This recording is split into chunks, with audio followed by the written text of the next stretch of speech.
Imagine you have exactly 1 hour of free time at home.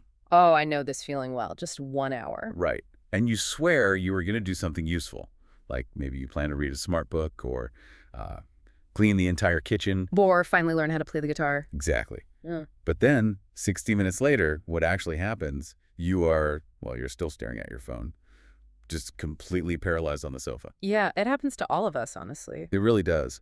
So, welcome to today's deep dive. Today, we are fixing the potato trap, and we're figuring out how to find real joy in small hobbies. Yes, using a really great source text from an English learning show. Exactly. And since we know many of you listening are, actively working on your English skills, we designed this conversation just for you. We are keeping the English clear and the pace very relaxed today. Think of this as a gentle workout for your English brain, but also a guide to totally relaxing your mind. I love that. And, that feeling of sitting on the sofa, wanting to do something meaningful, but ending up on a screen, it is incredibly common. I call it the potato trap. The potato trap, yes. We have these big, ambitious plans for our free time. We want to improve ourselves, right? Exactly. But when the moment arrives, our energy is just completely gone, and the time disappears into that little glass rectangle.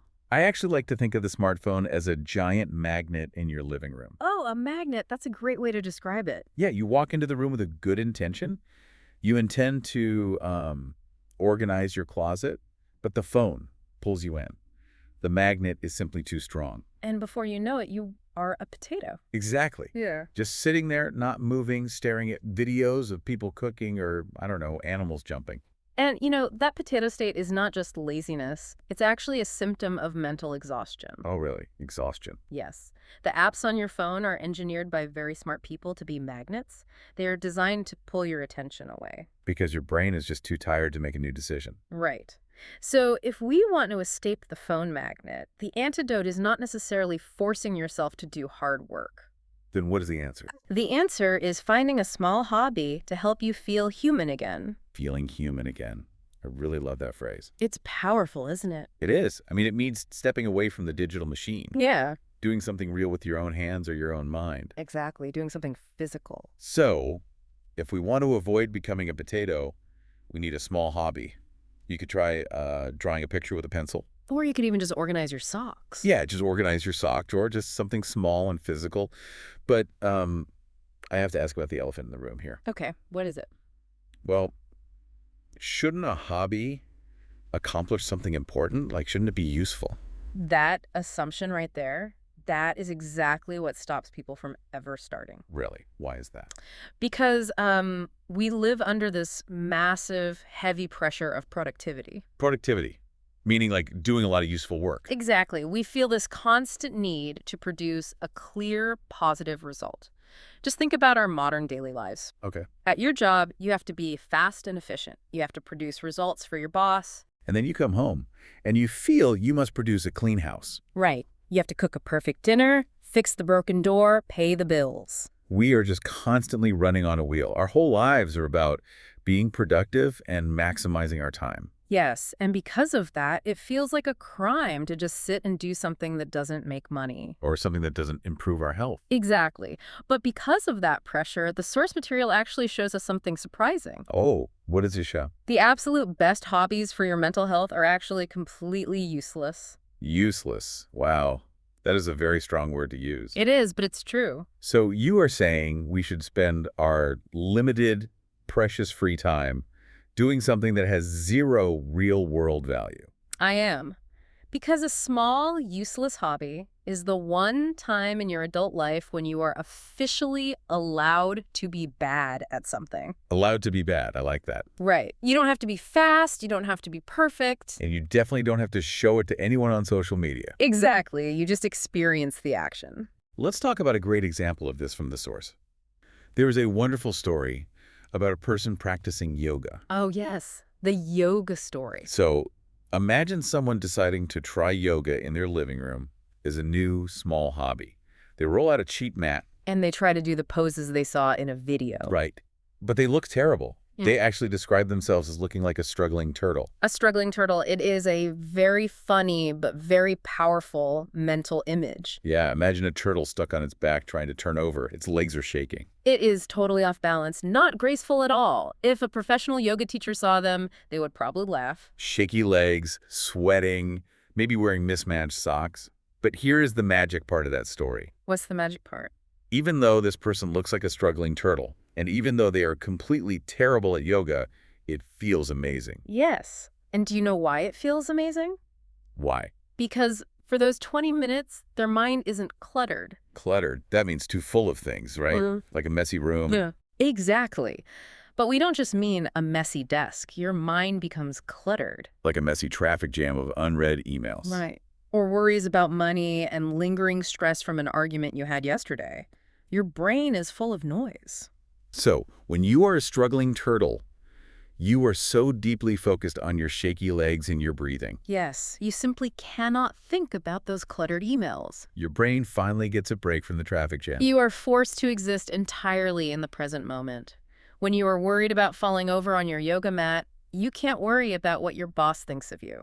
Okay, but I'm going to put myself in the shoes of the listener right now, and I have to push back on this idea. Go ahead. Push back. Wait a minute. Isn't the whole point of, spending time on a hobby to eventually get good at it? That is what society tells us, yes. Right. I mean, if I'm going to spend 20 minutes a day doing something, I want to see progress. Why would I intentionally spend my free time feeling like a struggling turtle? That's a fair question. Doesn't that just feel like failing? It only feels like failing if your goal is to win. To win. Yes. We are so trained by society to be productive that we turn our relaxing hobbies into second jobs. Oh, I see. We put pressure on ourselves again. Exactly. But if the goal is to find something we are completely fine being terrible at, that entirely changes what we should look for. So the value isn't in being perfect. No. The value of the hobby isn't in becoming a yoga master or selling your paintings. The value is that the hobby acts as an anchor. An anchor. Like a heavy iron hook that stops a ship from floating away. Right. Think about what happens when life gets overwhelming. Overwhelming. That feeling when there's simply too much to handle. Yes, the stress is too big, the demands from your family and your job are too loud, you feel like a small wooden boat in a very dark storm. I think every single person listening knows that feeling. You wake up, check your phone, and instantly feel overwhelming stress. And when that storm hits, you don't need to build a faster boat to outrun it. You just need to drop your anchor. Exactly. You need something heavy and real to hold your mind steady. That is what the useless hobby does. So organizing your socks or doing bad yoga is your anchor. It holds your mind steady in the physical world. It stops you from floating away into a storm of anxiety. Wow. Okay, that makes perfect sense when you frame it that way. The goal isn't to be good. The goal is just to be steady. Yes, steady. So let's make this practical for the listener. Let's do it. If the goal is to find an anchor that keeps us away from the phone magnet, how do we find the right flavor of useless? How do you actually choose a hobby? Yeah, especially when you only have a little bit of free time. Well, based on the source text, there are generally 3 main avenues for decompression. 3 categories of escape. Right. The first avenue is doing something creative. Creative, like using your imagination to make something new. Yes. Using your hands and your imagination. It could be baking a loaf of bread or cooking a meal. Or painting a terrible picture with cheap watercolors. Exactly. It is about the physical act of making something that didn't exist an hour ago. Okay, so the first avenue is creating something from scratch. You get your hands dirty. What is the second avenue? The second category is going outside for fresh air. Connecting with the physical world outside. Ah, shifting your perspective. Yes. It could be gardening, actually putting your hands in the dirt, or it could just be going for a quiet walk. Looking at the trees instead of a screen. Exactly. You see the open sky instead of a ceiling. And it reminds your brain that the world is much bigger than your living room. It really does. So we have active creation indoors and physical connection outdoors. What is the third category? The third category is just resting and doing absolutely nothing. Doing nothing. Just lying on the rug and staring at the ceiling. Yes. Or closing your eyes and listening to the rain. I want to ask the listener directly right now. Which one are you right now? That's a good question to ask. Think of your free time as a menu. Are you ordering the creative workout, like baking cookies? Or do you just need to close the kitchen entirely and rest? And here is the secret to all 3 of these options. It is the power of intentional choice. Intentional choice. Yes. When you actively choose to bake bread or choose to go for a walk, you are taking control of your brain. You aren't just falling victim to the phone magnet by accident. Right. You are replacing mindless screen time with intentional joy. It is about saying, I am choosing this. Even a small sentence of reflection out loud is a great step toward mental clarity. Like telling yourself, I love baking cookies. Yes, or I am choosing to lie on the sofa doing nothing because my body is tired. That small sentence gives you mental clarity. It tells your brain, I'm doing this on purpose. Exactly. I really love that. Okay, but I want to bring up another challenge. Let's talk about the specific listener joining us today. Okay. Many of our listeners are incredibly busy. They might feel they have to be productive because their main hobby is actually learning English. And language learning takes a massive amount of mental energy. It requires memory, focus, and patience. Right. Studying can often feel like work or a test. It can feel like a second job. So if someone is spending their only free hour studying English, won't this just cause a new traffic jam of stress? It can, if you only study with a textbook. How do we make learning English feel less like a heavy chore and more like an anchor? We do it by combining our goals. The secret is to combine English with another small hobby. Okay, how does that work in the real world? Let's say you enjoy cooking. Don't just sit at a desk with a vocabulary list. That's boring. And stressful. Right. Instead, find a recipe in English. You are cooking, which is your relaxing physical anchor, but you are naturally absorbing the language. Oh, I see. You learn practical words as you make something delicious. Yes. You learn the word stir when you are physically mixing the soup. You learn the word boil when you watch the hot water bubbling. And you learn the word pinch when you take a tiny bit of salt between your fingers. Stir, boil, pinch. It sticks in your memory because your hands are involved. Exactly. Or if you enjoy gardening, don't read a boring article.